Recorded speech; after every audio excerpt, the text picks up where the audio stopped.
The content in this podcast is for informational purposes only and is not intended to diagnose any medical condition, replace the advice of a healthcare professional, or provide any medical advice, diagnosis, or treatment.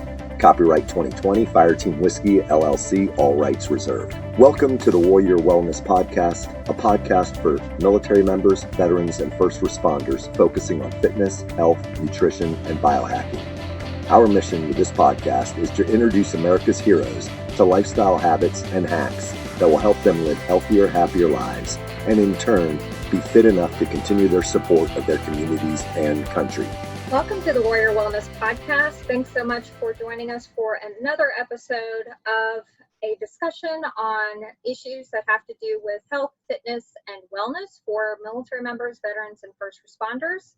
I'm your host, Captain Stephanie Lincoln, and today we are speaking with Major Daniel Brown, who I have known for quite some time, and actually we're going to get into that a little bit because I kind of don't remember where we met. I'm pretty sure it was in OCS, but I'm not sure, so we'll confirm with him once he gets on. But I did want to kind of read you his impressive background and experience, and then talk to you about why I invited him on the show today. We've had him on the Warrior Wellness series before, talking about his fitness regimen. He's a super fit guy, and you have to check out his awesome series on military leadership, and he calls it Bridging the Gap. And so basically it's him imparting his wisdom as a military leader in the infantry brigade in the Florida Army National Guard. And he is just kind of giving back to other young people who are looking for some leadership, some mentorship, and also just kind of his lessons learned as a military officer and as an adult. So he always has really awesome nuggets of knowledge. So check out that Bridging the Gap series. You can check him out. We'll put all the links in the show notes, but also he gave us permission to exclusively feature his series, Bridging the Gap, on the Fireteam Whiskey membership page. So if you want to check that out, go to fireteamwhiskey.com and sign up for our freemium access pass, and you'll get access to all of Major Brown's Bridging the Gap videos, and we update those as soon as he posts them. So we always want to see what he has to say about pretty much everything. So I'll tell you the reasons why we're speaking with him here in a second, but let me read his impressive background of experience, and so you can kind of get to know him and where he's coming from. So Major Daniel Brown is currently assigned as the Executive Officer, Full-Time Staff Officer in charge of the 153rd Cavalry Regiment in the 53rd Infantry Battalion. And as the Operations Officer, Major Brown is the Commander's Principal Assistant, Key Staff Integrator, responsible for ensuring efficient and prompt staffed actions. He serves as a leader of the squadron staff with special emphasis on sustainment, administrative, and logistical support to units within the squadron. Major Brown establishes and monitors the headquarters battle rhythm and nests it with high and subordinate headquarters battle rhythms for effective planning support, decision-making, and other critical functions. He is responsible for ensuring staff processes are efficient and fully nested with the 53rd IBCT staff efforts.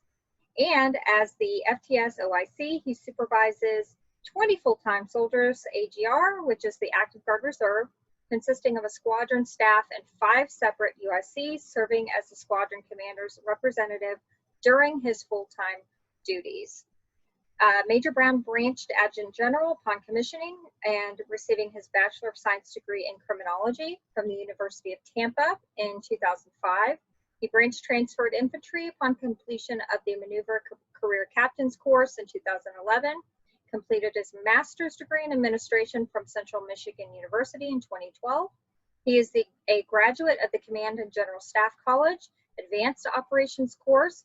Additional courses completed include Master Resilience Trainer course, Equal Opportunity Leader course, Operations Security Level 2, Anti-Terrorism Level 2, Airborne School, Air Assault School, and his decorations include Meritorious Medal with 2 Bronze Oak Leaf Clusters, Army Commendation Medal with 2 Bronze Oak Leaf Clusters, Florida Distinguished Service Medal with Bronze Oak Leaf Cluster, Military Outstanding Volunteer Service Medal, and Humanitarian Service Medal. What did I tell you? This guy's impressive. So why I asked him to come back on the Warrior Wellness podcast in this day and age. As of this recording, we are going through some pretty tough times within our nation concerning racial inequities and in general, just kind of a failure of leadership across the board, across our nation, and the whole COVID pandemic, and our nation, to say the least, is at a state of unrest or unease, as my favorite chaplain says. So we are at a state of unease. Last week, I brought to you a podcast where I sat down and had a discussion with my very first platoon sergeant, and he is also a deputy sheriff, and he's in his 60s, so he has kind of a different generational outlook on these things, talking about military leadership and bringing up those, behind him and creating a good example by leading from the front. And some of the generational kind of conflicts and issues that occur within that effort. And then I wanted to reach back out to Major Brown, not only because of, he's a couple of decades behind Sergeant Major Schiffer and his leadership. So things have changed, the roles of military leaders have changed. But as a African American man and as an African American Army military leader, wanted to get his perspectives on some things that are going on in our nation right now, not only as a military leader, but as a Black man. And, with him, he's probably, I'm guessing, a few years around my age. Maybe he's in his late 30s, early 40s like me. So we have a unique perspective on these things as well. So I hope you enjoy this podcast with Major Daniel Brown. So thank you, Major Daniel Brown, for joining us yet again on the Warrior Wellness podcast. We did this, it was probably a year and a half ago, and we talked about your fitness journey and how you are kind of leading from the front with your fitness and health efforts, and you're still doing that, obviously, but we're going to talk about something a little bit different this time. It certainly does have to do with health, health as a human being, and health, having a quality of life and wellness of your soldiers. But I reached out to Major Brown to discuss kind of his perspective as a military leader and as an African American about kind of the racial injustice and how he's handling this, especially with being a leader in his community and within the military. But first, I wanted to, I could not recall, how do we know each other? Where did we run into each other? Where did we initially meet in the Guard? That's a good question. I got to be honest. I'm not 100% certain where, but I feel like it had to do with Camp Blanding, because I know that you were at RTI RTI, OCS for a while, and I didn't go through OCS, but I feel like somewhere within Camp Blanding our paths crossed, and yeah, I can't pinpoint the exact time that we met, or because I know we've never served in the same unit, right, or anything like that, but somehow our paths crossed and we connected on social media and just took off from there. Yeah. That's the strange thing about the Guard, I think, and the military in general, but especially the Guard. I've known people, talk to people, and you have these conversations where, like, where did we initially meet? Like, yeah. I don't know. Like, we weren't even in a unit together, but I know you, and I feel like we've run into each other several times over the years. So it's kind of the same thing with you and I. Yeah, exactly. It's a small world. All right, so I've got my questions for you about all this. So, from your perspective, Major Brown, as a military leader, so you are a high-ranking officer.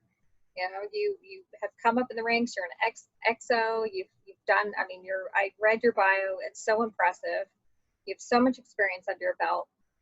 So what is your advice to other military leaders and even any leader in any organization when it comes to, the current racial unrest in this country? Should you address it, or as, upfront, kind of a proactive kind of approach, or should you just kind of wait until you get approached with the questions or something comes up? Yeah, you definitely want to be proactive. Unfortunately, a lot of times we tend to be reactive, and we don't necessarily address anything or make necessary changes until something happens, and there's uproar, and there's kind of a call to action, and then you address it. So I think us as leaders, we owe it to our soldiers to be very proactive, to address things. If it's racial inequality, racial injustice, then we owe it as leaders within our organization to get out in front of our soldiers, talk about our policy, talk about, hey, this is the National Guard's stance on it. This is my stance on it as a commander. Here's what I believe as far as equality within our organization and my expectations. We've got tools that we can use. I know a lot of lower enlisted soldiers may think that the climate survey itself is kind of a joke, because, does the commander really read it, and does it affect any change? But, we have right now, with the current momentum that's happening, we have that tool to utilize so that we can get a true climate of our organization. We can allow soldiers to speak openly and not have necessarily their name attached to it if they have something they want to bring up.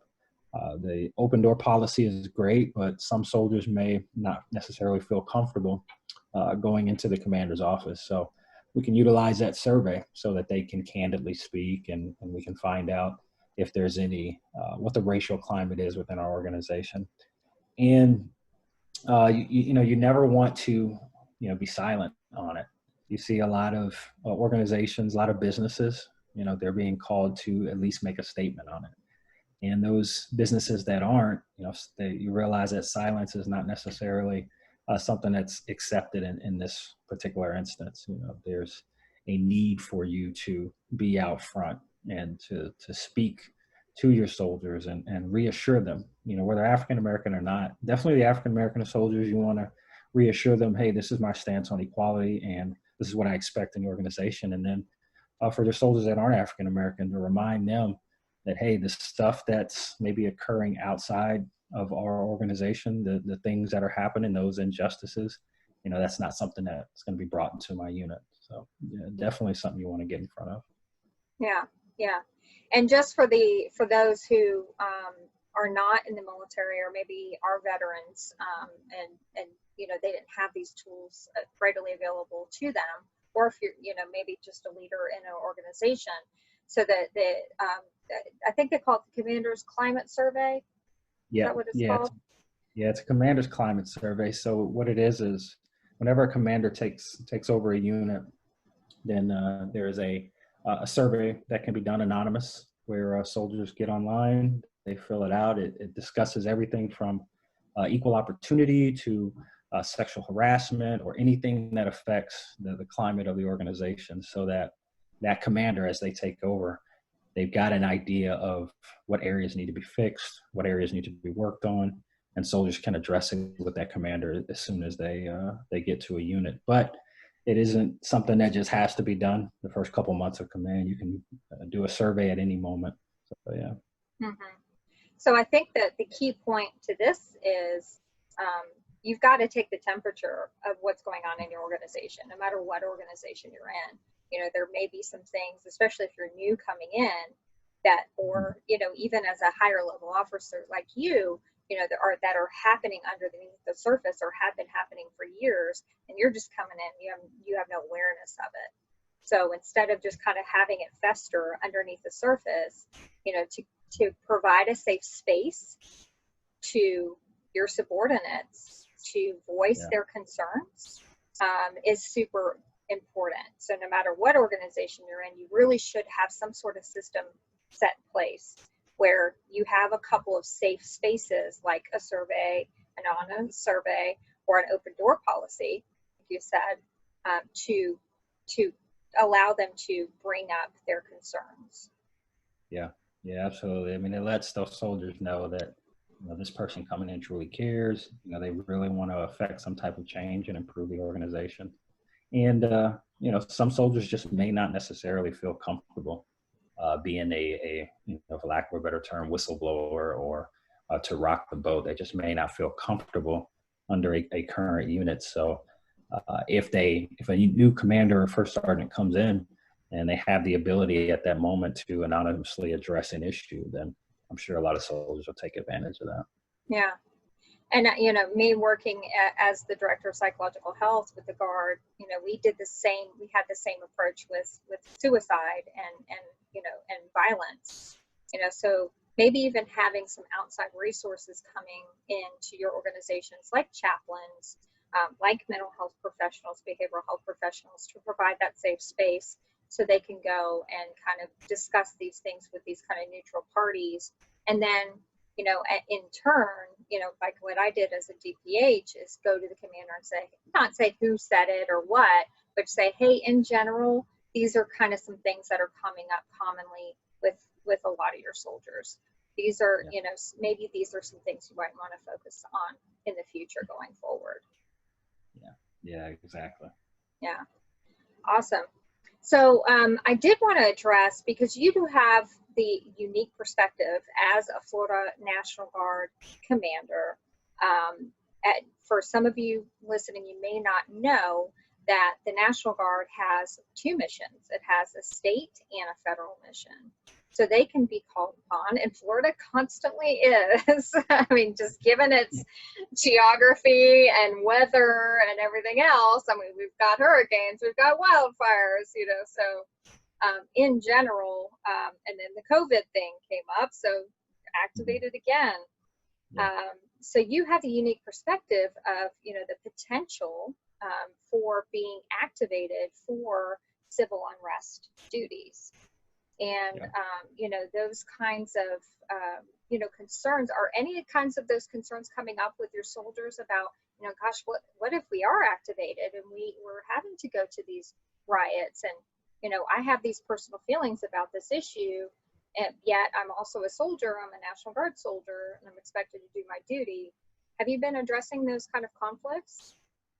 Yeah, absolutely. We, right after George Floyd's death and the initial riots that took place in the nation, to include within the state of Florida, our unit did get activated. We ultimately weren't utilized to support local law enforcement because as we got activated, things started to gear more towards peaceful, and the riots and looting that was kind of taken advantage of the peaceful protest situation. That started to die down.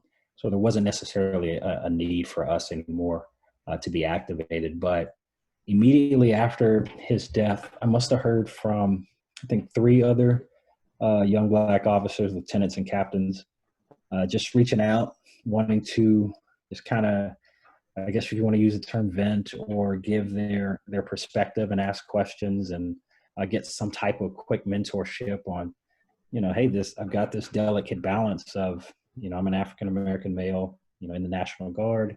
We could be activated to support it. This is something that's different than, like you said, our hurricanes or our wildfires, or even working the National Convention or anything else the National Guard typically does. This is a little bit different because we can't just be activated and, just do our job and put everything else aside, because this particular issue is something that affects, your family members, that affects you personally. You see George Floyd and you may see him as, hey, that could easily be me. And, I want to be out there and peacefully protesting as well, and have that right. And I don't want to feel, which a lot of soldiers do, a lot of Black soldiers do, that, they're see if I can use the right term, a sellout, or they're against what the Black community is trying to achieve by being, say, in the National Guard. And I'm sure police officers deal with it all the time. But, just being in that element, being that soldier, and being activated and having to support local law enforcement, there's that delicate balance of, hey, how can I do my job and not allow personal feelings to be involved or or to just be able to do my job effectively. So speaking to those guys, I just remind them, hey, we've got a job to do. Everybody wants the exact same thing, and that's equality across the board, to include those police officers working those protests, to include everybody within our organization. You want that equality. So they should never feel that they have to be on one side or the other. Either I'm in the National Guard or, I'm for equality amongst the Black community. You can't have both. And it's important that you as a soldier are out there more than anything. You as a Black soldier out there supporting local law enforcement, working these peaceful protests. You're somebody who can engage with the community, who can show them, that there's somebody who shares the same cultural background as them and wants the same thing. And then also remind them that as we work any type of local law enforcement missions, the intent is that we're trying to ensure peace. We're trying to ensure a safe and secure environment so that people can exercise their right to protest, because that's something that every American wants. Every American is for that ability to peacefully protest. So they shouldn't feel in a negative way about the situation occurring and their ability to support it. So I did hear from a few soldiers, and was able to just kind of share that perspective, as well as me personally, even reaching out to a couple of 05s, African American 05s, and talking to them like, hey, what's going through your mind? What can I tell some of these young soldiers that are battling the emotions of what happened to George Floyd, with now being called to activate and support local law enforcement during that mission? So it was definitely an interesting balance, and one that is good. It's good that they feel that way, and it's good that it's something that can get addressed, because too often we have those elephants in the room that don't get addressed. So it was a good opportunity to provide some mentorship. Yeah, I think the common thing that we, in every issue with being a leader, is staying silent is always the wrong choice. You always have to be open for discussion, open for expression, open to listen. That the adage is we have 2 ears, right, and one mouth. So to listen more than we speak, and just continue the conversation, and just be a person that a person feels comfortable with coming to you to continue the conversation. And you said something about the conflict between the two, which is so hard for everybody, I think, right now in the nation, not just for this George Floyd incident, but for it seems like we have just really become a very tribalistic society over the past few years, and people do feel like they have to choose sides, and there's more and more pressure to do that in our society nowadays, and there's a lot less tolerance for opposing opinions and calm and rational discussions, rather than pointing the finger or name calling. Well, if you're not for us, then you're against us, kind of ideals. So that's definitely evolved over time to that's just not the way that the world was 20 years ago, but it is now. So I think these young people, our subordinates, are feeling a lot more pressure to choose a side from their friends, their peers, their family members, their whatever their groups are, whether it be political affiliation or their religion or whoever it may be. I mean, I think they're feeling a lot of pressure from every side of things to choose a side. Absolutely. Yeah, and it's unfortunate. And I know that, like I said, this is something that a soldier has to deal with every topic.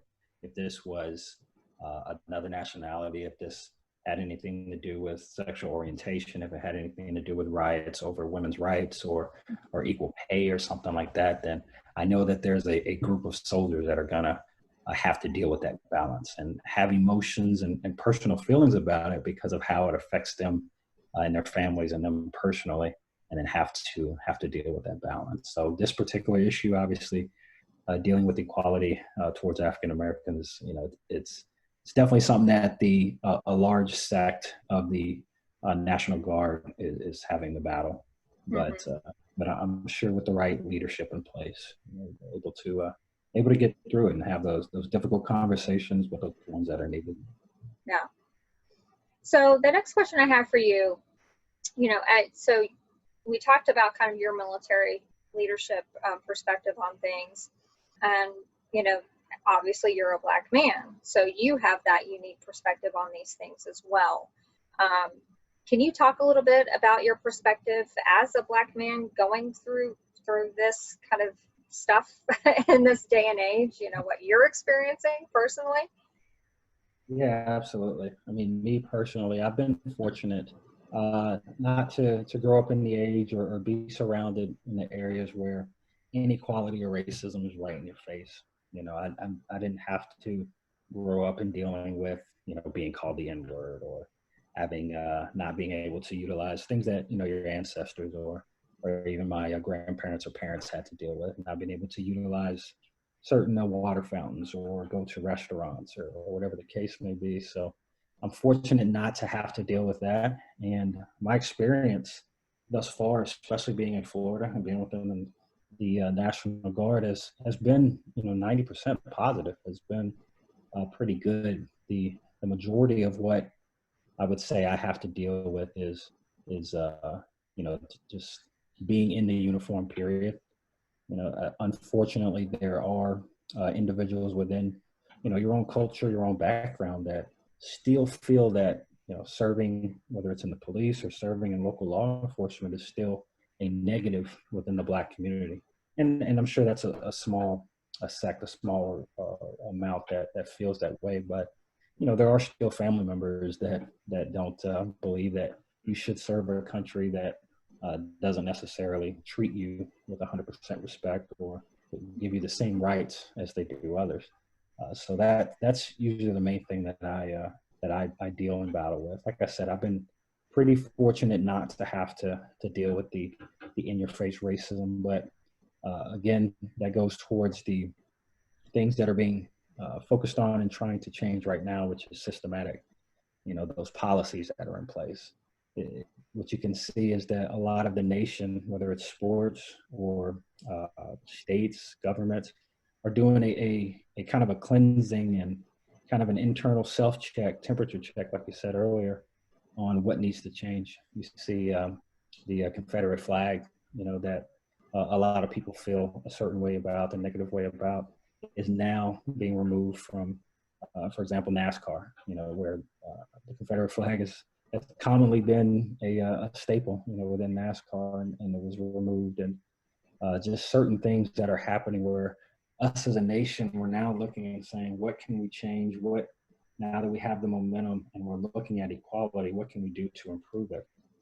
Which is, a great thing.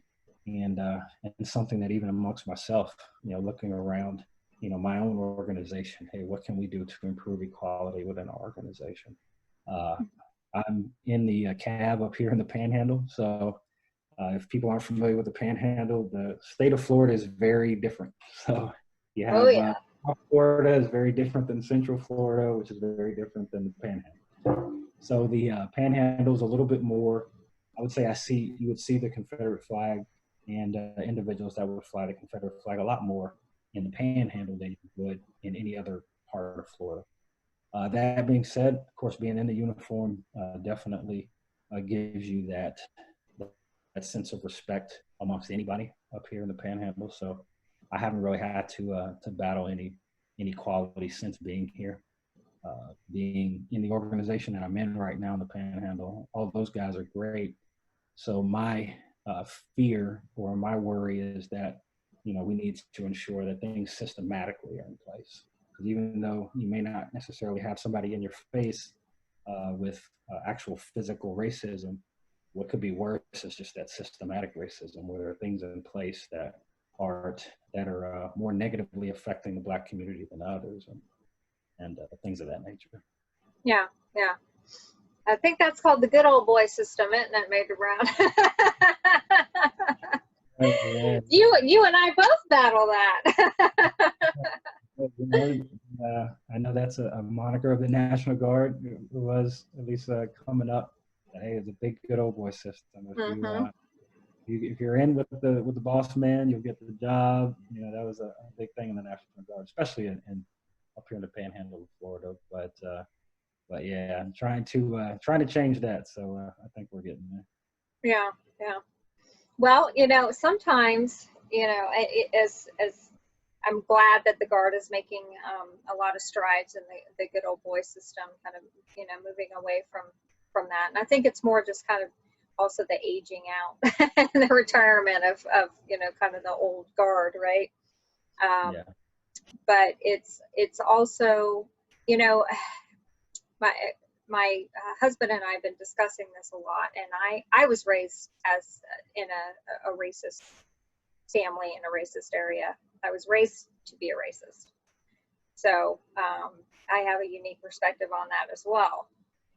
And I can definitely say, being in the military opened my eyes, to so many cultures and the human aspect of, we're all just human beings, and we all, just bleed red and feel the same feelings of happiness and sadness, and go through, troubled times and go through great times. And there's good people who make bad decisions, bad people who make good decisions, and everything in between, right?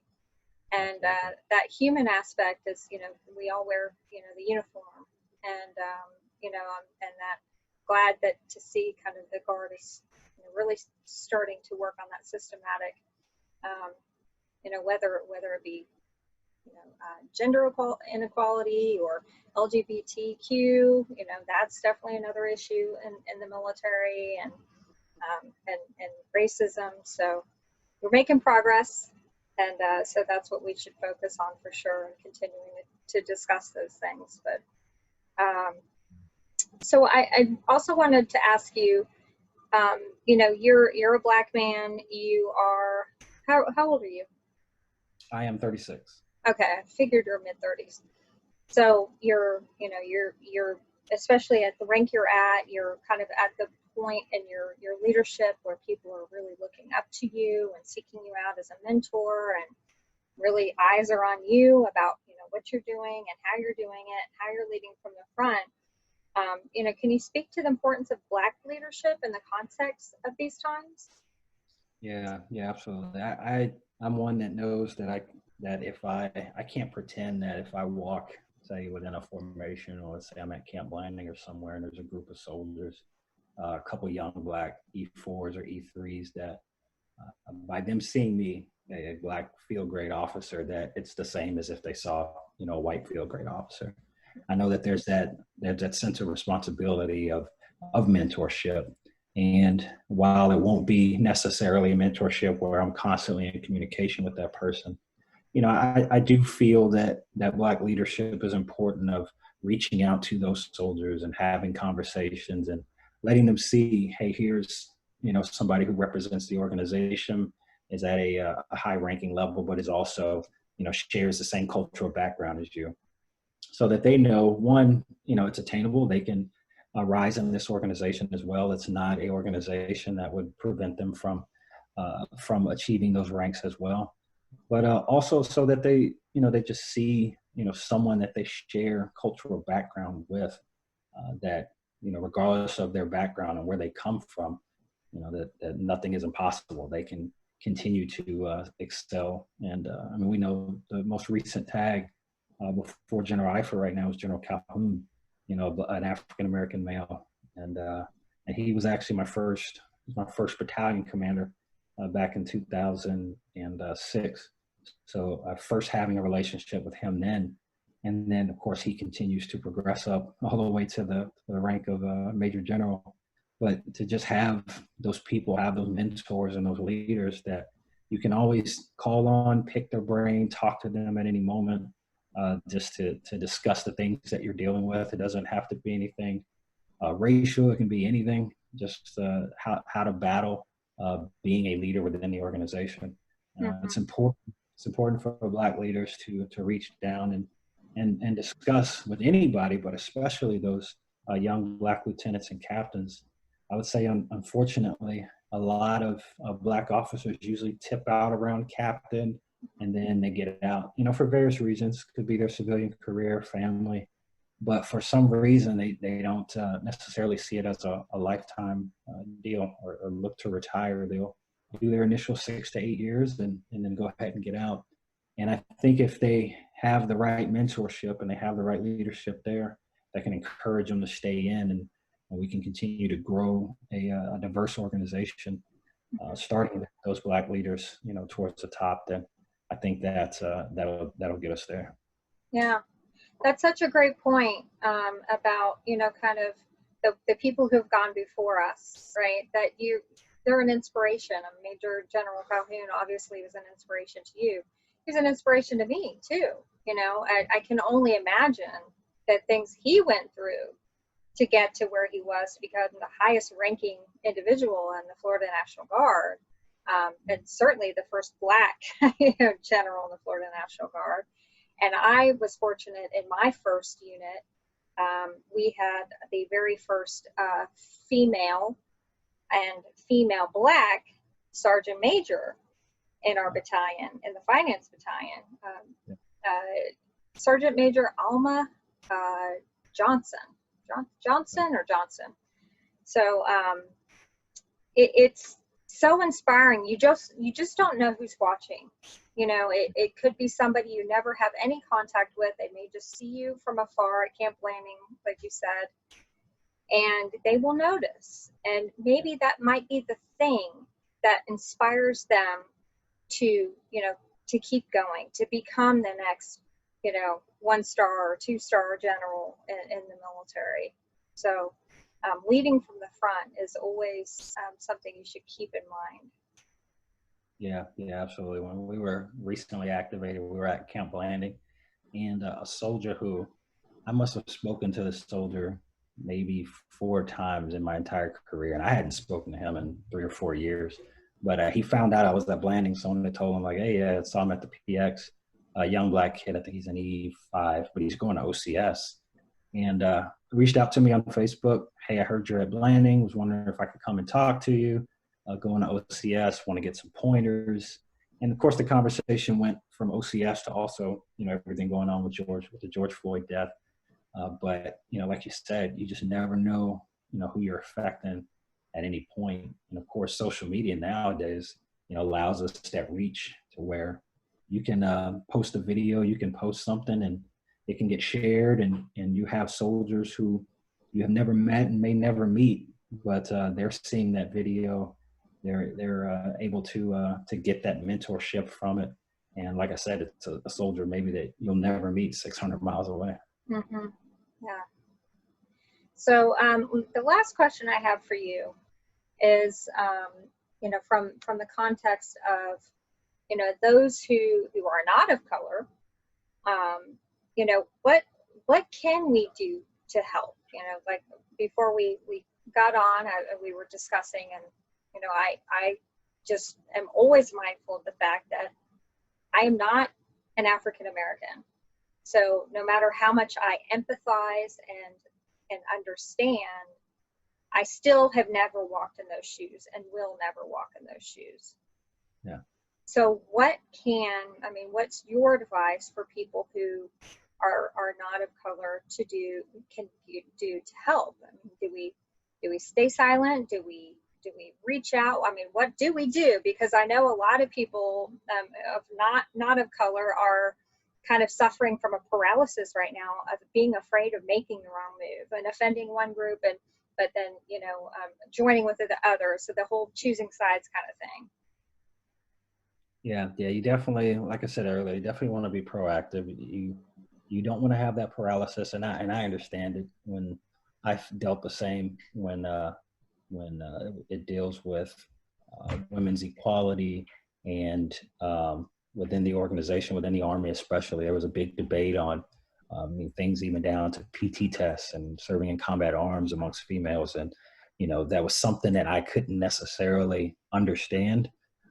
That battle. So just reaching out to specific females to include one of my mentors, Lieutenant Colonel Elizabeth Evans, and kind of talking to her about, hey, what exactly is it that you have to battle as a female within the organization and coming up in combat arms.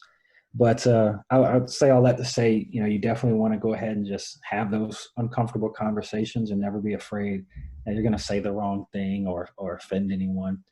I think if you have those conversations, with those soldiers of color, let's say you're a company commander of an organization and you want to pull in, your African American soldiers, and you want to talk to them and speak to them about what's going on and pick their brain and talk and figure out exactly what it is that they're dealing with. As a white commander, that's a big thing. It's a respectable thing. It's something that you definitely want to do. You don't want to worry that, hey, this is a topic that I necessarily can't bring up, because, traditionally there were certain things that, you never discussed at work, to include the military. You didn't discuss politics. You didn't discuss religion. You didn't discuss race. But we see right now, especially amongst race, that it's important to have that conversation, as long as it leads towards, it's respectful and it leads towards improvement of the organization and equality. So, have those conversations with your peers, have conversations with your subordinates, definitely, so you can get a good climate and figure out, hey, what can I do to help out? You want to show, those African American soldiers, hey, I'm with you.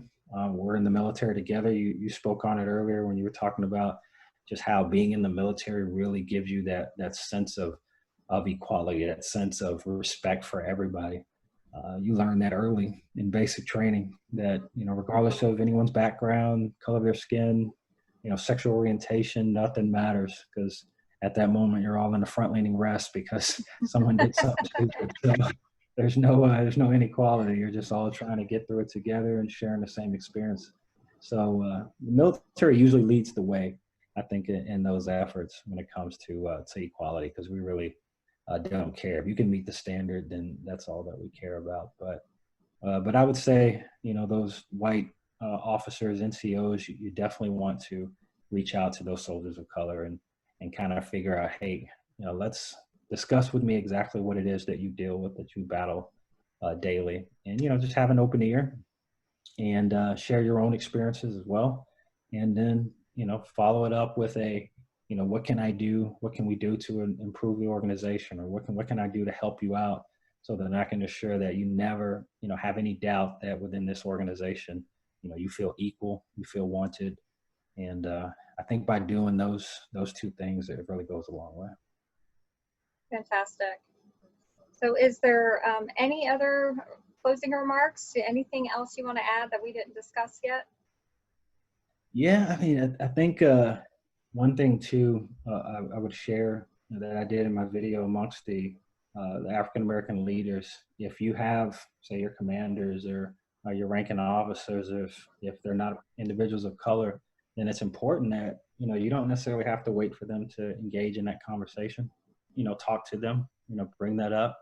Right now is a pretty big movement. Like I said, somewhat of a cleansing of figuring out what are things that need to get removed from our organization or from society as a period, so that we can ensure and promote harmony and equality. So, have those conversations, go to that open door policy for your commander and come to them with, not just problems. Hey, this is what I see, that's a problem, but come to them with some solutions. Always be solutions based.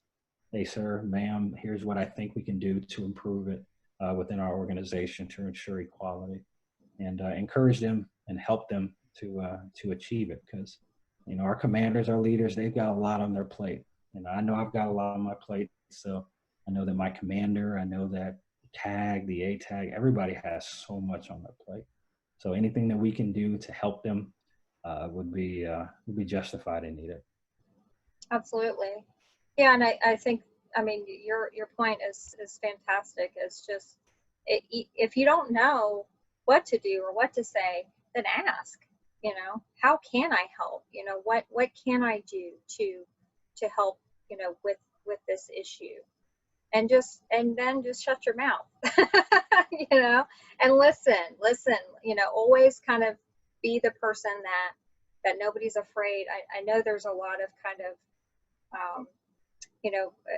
intimidation, with the rank, and you're an officer, and, maybe I'm just an E4. And, I think if you're an officer and you have that open door policy, and you listen more than you speak, then people are going to be more open to coming to you. And this is in any organization, not just in the military. And we learned that hard lesson with the suicide issue, certainly. Yeah. Is, the silence and the treating it like it was an elephant in the room, and just cording it off, not talking about it, made the issue worse. So, and we have to talk about it. We have to always be open to speaking about it, and not, I understand these things are very uncomfortable, and you may squirm in your seat a little bit, but it's only going to make the organization better. It's only going to make the issue better if you endure the uncomfortable and continue to move the conversation forward. Just keep the conversation going. Absolutely. Yeah, but I mean, by being uncomfortable in the conversations, it means it's real. It's something that, was an elephant in the room that's finally getting addressed. So absolutely. Yeah. Thank you so much, Major Brown, for joining us on the Warrior Wellness Podcast. Absolutely. Appreciate you having me, always. Thanks so much for joining us for another episode of the Warrior Wellness Podcast. Please follow us on iTunes and Spotify. Leave us a review while you're there, and screenshot that review. Send it to info@fireteamwhiskey.com. And guess what? We're going to send you some awesome swag. Thanks for listening.